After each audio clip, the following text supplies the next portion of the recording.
I want you to raise your right hand and place it over your heart and ask yourself these 3 questions. You are to answer them honestly. Why do some people keep getting higher up the corporate ladder? Why is it that some people keep getting deals after deals after deals? Why is it that some people are more favored in your community despite being no more intelligent than you? The question is why? And the reason is because we have been told that hard skills are the skills to chase after, while neglecting what we would call soft skills. But if you just give it a little thought, with the overflow of graduates in the marketplace, with paper degrees, but with the age of digitalization coming in the midst of a pandemic, everything changes. Right now, human skills are the skills that will make a difference in your life.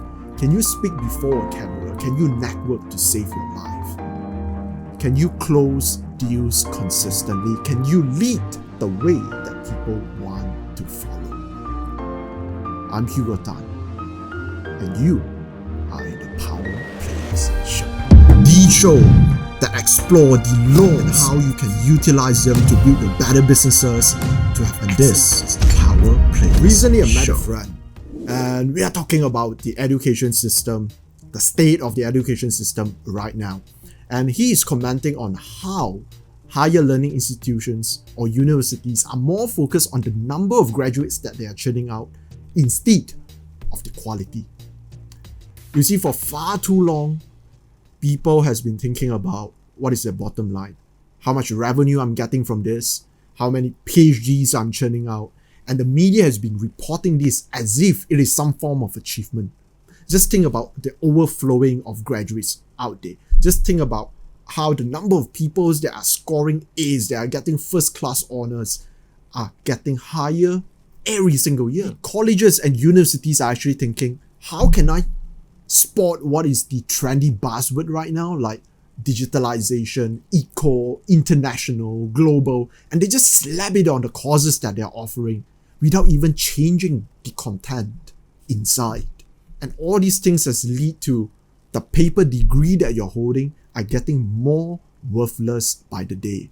And the professors that they are found teaching you guys, they are thinking about how and where can we find professors that are cheaper, to lower the overheads. And all these professors, what kind of industry experience that they are bringing to the table so that our graduates can learn something that is relevant to their workforce.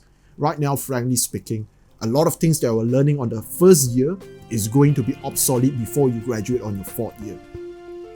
So what I'm going to say is that you can't let your schooling interfere with your education. Smart people have said that. Are you smart? It's the Power Players Show. 3 counterintuitive advice for your public speaking. Research says that people would rather die than deliver a speech before an audience. That means that if you master the art of public speaking, the sky is the limit. And today, I'm here to tell you that a lot of advices that you have been receiving out there are total bullshit. That's the reason why you have been trying to learn public speaking for so many years, but you have no results to show. And that's why I'm here today to tell you 3 advice that will blow your mind. Number 1, do not apologize. You see, right now I'm based in Malaysia, but as I move around Southeast Asia, I realize something common. Speakers here love to apologize. Sorry if my words are going to be offensive. Sorry, I just mistaken 36.01 to 36.03. Sorry, I think I missed out a point. Sorry, my jacket is not being fixed right. Never, ever apologize. The very reason why you are apologizing is because you are unconfident about the worth of the message you are delivering. The very reason you are apologizing is because you are more concerned about how people see you versus how they see your message. The reason why you are apologizing is because you think it will diffuse the situation. But surprise! No. It has actually draw attention to your potential mistakes and errors throughout your speech. Never apologize. Number 2, do not hold a script. As you can see right now, I'm not holding any script. I'm not looking at the screen. I'm not looking at the teleprompter. Because the very reason why you hold a script is because you hope that there is a sense of security if you know every word, every sentence that you're going to say. But the very purpose of security makes you an uninspiring, boring speaker. Because you are more concerned about how perfect you reiterate the whole sentence than how well you deliver your presentation. Point number 3, do not sweat the small stuff. We are here as speakers because we know we have an important message that the audience must hear. And upon hearing this message, the life of our audiences will be better because of it. Our message is more important than whether whatever that we are delivering is grammatically correct, whether our jacket should be pulled up a bit, or whether you have memorized every single point, or did you miss out a word or two. Do not sweat the small stuff. You think that it will be more perfect if you got all the small stuff right. But the very attitude of wanting everything to be perfect means you are focusing more on yourself versus the audience that you are serving. And these are the 3 counterintuitive advice for your public. Ladies and gentlemen, once again, we are in the Q&A section where I'm going to read out your questions and I'm going to tackle them right away. So let us welcome our question number 1. Dear Hugo, I'm often nervous when called to present before an audience. It's a very nerve-wracking experience for me. My manager has been very disappointed in my presentation quality and told me to enroll in speaking training. What would you suggest I do? I really want to change, but I don't know where to start. Chong, marketing assistant. Look, it's very brave of you, Chong, for stepping up, for wanting to take action right now. That's very commendable, and I want to congratulate you for that. Where to start? I think one of the best things is that, have you subscribed to my newsletter? That's where you start. And stay tuned for my power speaking program. This is definitely a program you don't want to miss. But meanwhile, you need to do some homework. I have a couple of things off my mind that I would like to share with you. If you're all often nervous, what you need to know is that most of the work has to be done before you go on the stage, not after stage. Private victories precede public victories. That's number 1. You got to program your mind, my friend. Do you have a ritual before you present before an audience?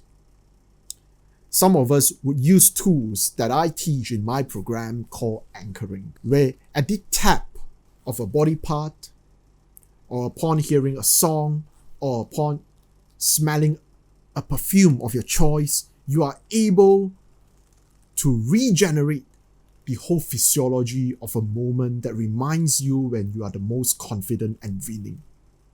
That's how powerful we can program your mind. Some of my other students will be doing the power move, something that I shared recently with a group of 30 people. How you can do the power move, to pump up the energy before your presentation. That's something for you to consider. Point number 2, what you want to do is that you want to reach the area before anyone else. You want to go there. If I'm you, I spend a lot of years just go to the venue first and stand before empty tables and chairs to just ground in the moment, right? To really feel it. Some people are scared to even stand before an empty hall, much more when they are filled with people, right? That's the question.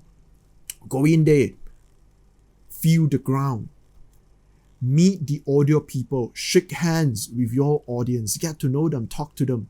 So you want to really earth yourself with the surrounding around you. As you can see, I've told you nothing about how to speak because private victories precede public victories. These are some stuff you don't learn at school, people. Point number 3. What you need to do is that if you are nervous, remember to pause, remember to breathe. It is okay to take a pause when you are speaking. You don't have to speak like a bullet train. It is better that you take a pause than you speed up and rambles and mumbles and no one understands whatever you are trying to deliver. Which one do you prefer? So start off with these 3. Start off with these 3. And number 4, always practice. Whatever that I can do today is because of whatever that I have done for hours upon hours. Some hit, some misses, but I keep moving forward. You got to practice, man. Find opportunities to practice. Speak up in meetings. Speak up in clubs. Start a speaking group. It's Why Power Players Show. Alright, right now we are in question number 2. Let us have a look at the script. Greetings, sir. Greetings. I often go blank when I'm speaking in public. I forgot my lines and facts. I try to hold cue cards and scripts. It helps, but it doesn't look good as I keep looking at the paper. Any suggestions? Appreciate it. Jennifer, sales team lead. Team leader Jennifer, well done. Asking is the first step of learning. You see, there are few things you can do to remedy your situation. But first of all, I would like to let you know, whatever you are facing, going blank in front of an audience is something that is really common. In fact, many of my students faced that before, and they have managed to overcome it in a matter of days to months. Here are the few things we realized, right, over the course of the years that we are doing this. We realized that a lot of people forget their lines because they are trying to memorize the whole line. You get what I mean? Public speaking is not about memorizing and repeating word after word or the full sentences. Public speaking is about remembering the key points and delivering them in a way that will attract the audience to learn more. Remember, key points, not full sentences. Step number 2, buy time. You can literally buy time. How? Common method, take a pause. There is power in pausing. Public speaking doesn't mean you have to speak. It doesn't have to be like that. You don't have to be speaking like a bullet train non-stop. You don't have to be. It is okay to take a pause. It means that you can take a pause literally right now. Look at the audience in the eye. Look at your audience that you are talking to instead of talking over. How often in your public presentation that you actually even pay attention to the cues of the people that you are supposed to serve? Many don't. That's why they fail. Look at your audience. Step number 2, right? This is something that not many gurus out there teach. Not only you can pause, you can even take a walk. This is exactly what I do, right?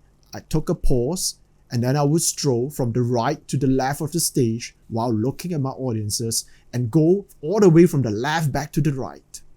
I've wasted seconds, 5 seconds, 10 seconds. I give time for my audience to digest what I'm to say. And at the same time, I buy myself time to recall what is my next point. Tips number 3. You can always repeat the previous point. Summarize it before you recall what is your next point. Point number 4. What you want to do is that, have you ever been in a concert where someone is singing a pop song or a rock number, and then the singer suddenly took the microphone and pushed it to the audience and let the audience sing?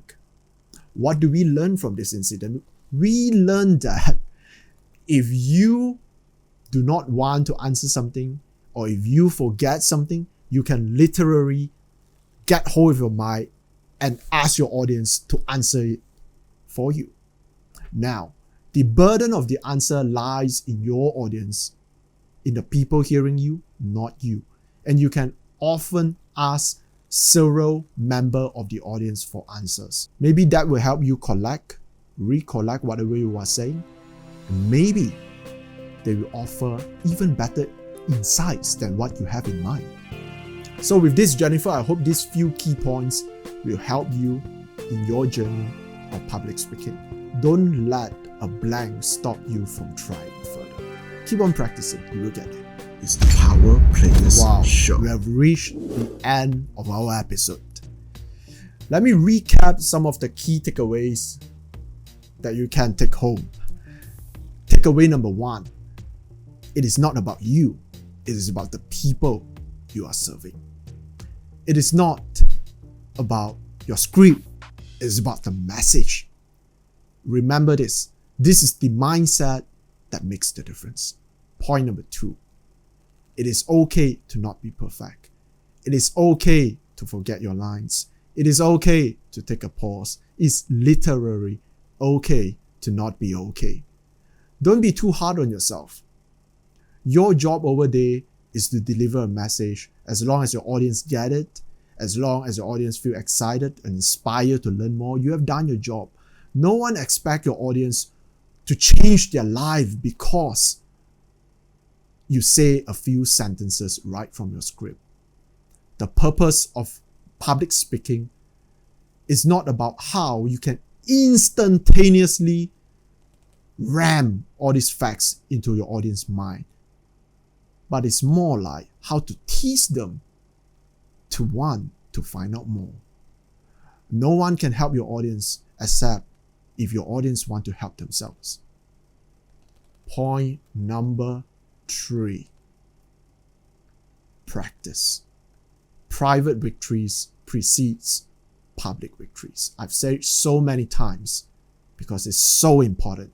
So many people give up before their skills can bear the fruit.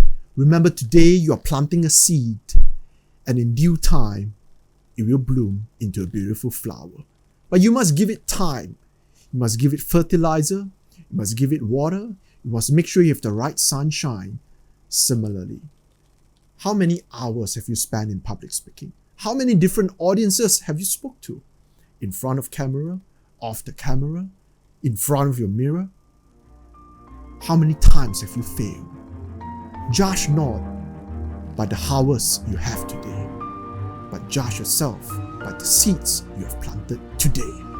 With this, I'm Hugo Tan, and thank you for watching the Power Players Show. The show that explore the laws and how you can utilize them to build better businesses to have. And this is the Power Players Show.